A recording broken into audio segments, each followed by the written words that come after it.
Banks Peninsula Community Development Group. Welcome, Marcus. G'day. Hi. Thank you very much for the opportunity. I'm going to read from some notes if that is all right. That's perfectly acceptable as long as it's not the submission you've already sent in. Yeah, because we have read it. I apologise for that as well. It was pretty thrown together at the last minute. No. What I meant was we've read it and now it's over to you. Okay. Yeah. No, Great. don't apologise. Okay. Never. So, picture of Banks Peninsula, just in case you need reminding, we are part of the city. Christchurch is a city of opportunity for all, open to new ideas, new people, new ways of doing things, a city where anything is possible. Sound familiar? Yep. So without further prompting, thanks for this opportunity, and I hope you'll be interested in what I'm going to cover. For a start, I haven't come asking for money. I'm here to suggest simple ways the council can save money on the peninsula. When I'm talking about the peninsula, I'm referring to Akaroa, Cairns Bay, Le Bons, Little River, so the outer peninsula, not the Littleton Basin, which is a little bit more populated. So I'll try and use the council's infrastructure strategy as the basis for my presentation, in particular the sustainable use of resources. They are energy is used efficiently with a greater proportion of renewable sources, water is used efficiently, each person and organisations works towards zero waste, and we transition to be a low carbon city. We've been championing the following ideas for years, but with little traction, so here I go again. Let us manage ourselves and use locally based business and groups to carry out council tasks. We do not need CityCare, Delta or Downer to empty our bins, clean our toilets and mow our lawns, or prune roses in the memorial gardens, or to monitor freedom camping issue. We're a resourceful bunch and have skills to manage a lot of the council's smaller contracts. Let me see my little button here. So I'm a small business owner from Okudi Valley, Little River. I represent Banks Peninsula Community Development Group and would like to suggest simple ways in which the council can save money. I apologise that we don't have lawyers or flash PowerPoint presentations, anything like that. Projects we're developing include locally based council contractors.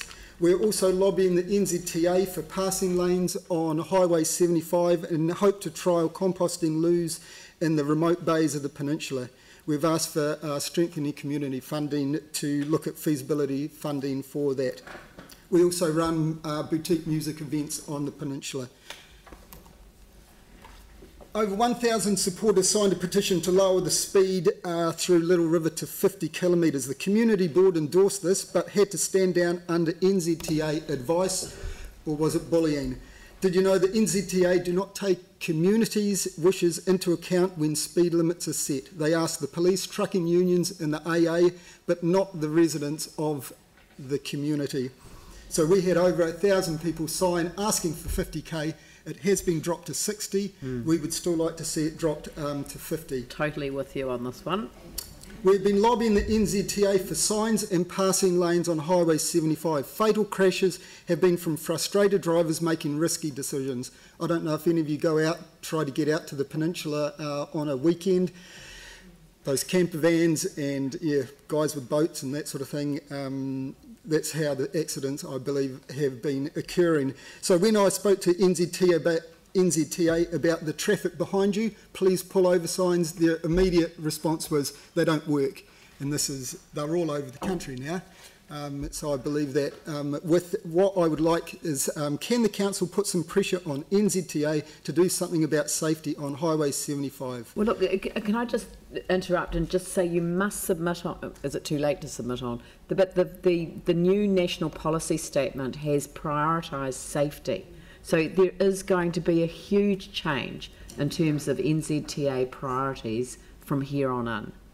Yeah, because I think safety is about their fourth priority at the moment. Yeah, but it's number one now. That's great. It's changed. It's a new government and a new GPS. MPS.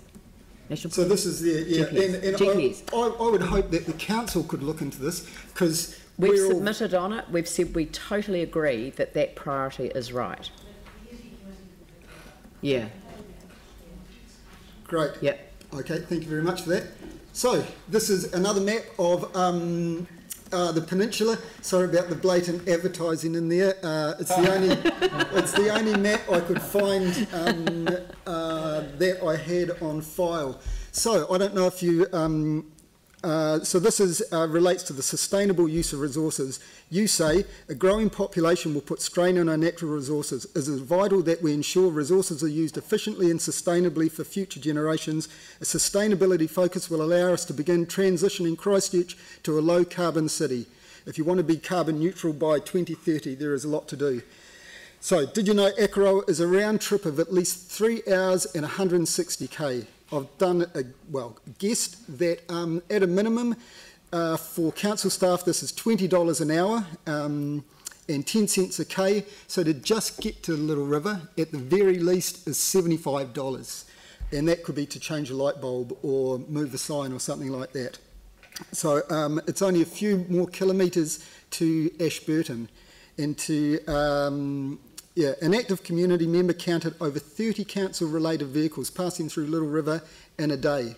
It is almost 100 kilometres to Le Bons Bay Beach, so that's a long way to clean a toilet or mow a lawn or empty a rubbish bin when there's people in those areas that could do it for you. So what we would like is some support, advice and guidance. Giving us support, advice and guidance would be valued, but we would also think that our group members can offer the council support, advice and guidance too.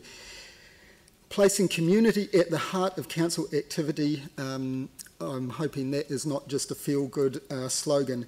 We ask you to be a member of a working group that is looking at options for having locally based people look after some of the small manageable contracts the council has given to large city-based contractors who are expensive. So is the council being fleeced by these corporates? Freedom Camping Monitoring in 2016 cost $80,000 for a 20-hour and 3-month contract. That works out to over $200 an hour. It's 3 hours to get to Akaroa or Le Bons Bay to check someone to see if they're freedom camping for Armagard to do that. So if you have locals that are taking on these jobs, it's going to be nothing. Well, not that much anyhow. Last year, Folden Hogan made $176 million profit. It's a shame that's not City Care. And it has been our rates that have helped them make these huge profits. Good for some, but not for most. Emptying the bins, cleaning the loos at the craft station in Little River could be contracted to the Railway Station Trust, saving the council money and giving much needed funds to a local group. Right. So we are one of the jewels in the crown. I know that the Botanic Gardens is the most sort of ticked or most popular on TripAdvisor destination. Banks Peninsula is the second. So there is a lot to do out there. In regards to visitors to Banks Peninsula, Akaroa could have been said to save the tourist economy by hosting the cruise ships. Money needs to be spent on the wharf and surrounding areas, as you have been asked. If it was carried out by locals, the savings should be substantial. With travel likely to be more expensive and unsustainable, new transport options need to be considered. If the council want to take over public transport, this is something you'll need to think about, as ECAN have not included the peninsula in their transport strategy. Currently, there is no public transport to the outer peninsula. Red Bus visits Akaroa every day, bringing mostly tourists, and yet there is no discount for locals. It costs over $25 one way. Empty seats could be filled and council business supported. So this is Magnet Bay, one of the remote bays over in the area I'm talking about. You will have heard from several peninsula groups in regards to the Gypsy Camp in Akaroa, but the council need to understand the issue of freedom camping is not only in the town.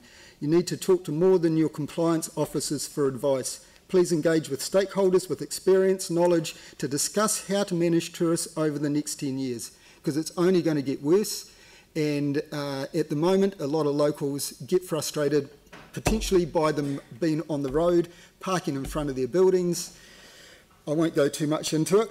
But I am suggesting to investigate the idea of local rights. Tourists must use campgrounds or pay for freedom camping sites, with locals being able to still freedom camp in those areas without a charge. Why is it the rental companies take all the fees but take none of the responsibility? I suggest different rules apply for Banks Peninsula as the council's jewel in the crown. The law as it is states that restrictions to camping can be made for protecting an area, and Banks Peninsula needs protection from fire, waste and overcrowding, protecting the health and safety of people who may visit the area, and protecting access to the area.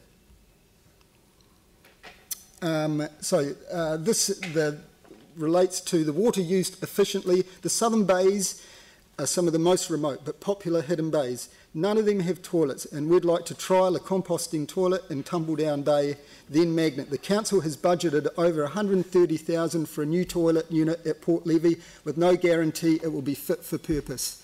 The one in Pigeon Bay, they had to turn the water off because campers were using it to wash clothes. The septic tank filled up, had to be emptied all the time, and that was a $150,000 loo, if not more. So what I'm suggesting is you could save 150 grand by scrapping that toilet over there, or you could build a new unit and spend a fraction of the cost by developing something that is sustainable, cheap and innovative. I'm talking about composting toilets. It has not been even considered, and yet we have one of the country's best wastewater engineers, Andrew Dacres, based here, who does this sort of stuff all over the Pacific Islands and that. So it's something that I think it would be a cheap solution. It's in relation to that report that got done with the Peninsula toilets, where all of them weren't up to spec and had to be closed, or at massive amounts be brought up to spec. So this is a trial, and then if that works, it's going to be something that the Peninsula could be known for. Not the best idea. Thank you, Marcus. So winding up. Oh. Okay, yeah. Let me see what I can... Onto Facebook. This thing, yeah. How long have I got? Not long. No, you haven't got any time left. So Okay, I'll quickly show some photos then. This is one of the boutique events that we do on the Peninsula, the Drum Festival. And this is why I'm here and why... things that make you passionate, you've got to do something about. So this is why I've come in to do that. This is why we're doing this. It's for our future generations.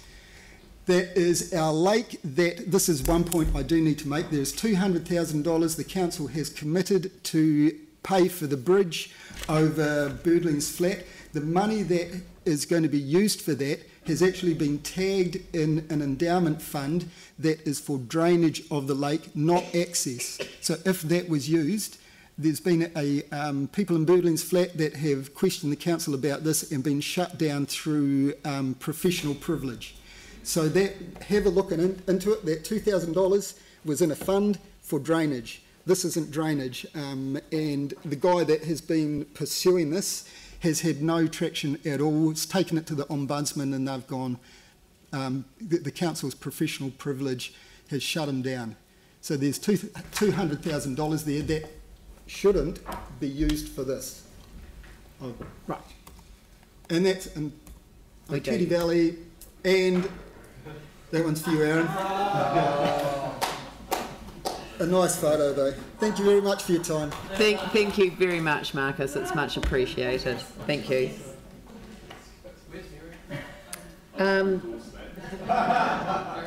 It's always a hard act to follow, but Peter Tuffley.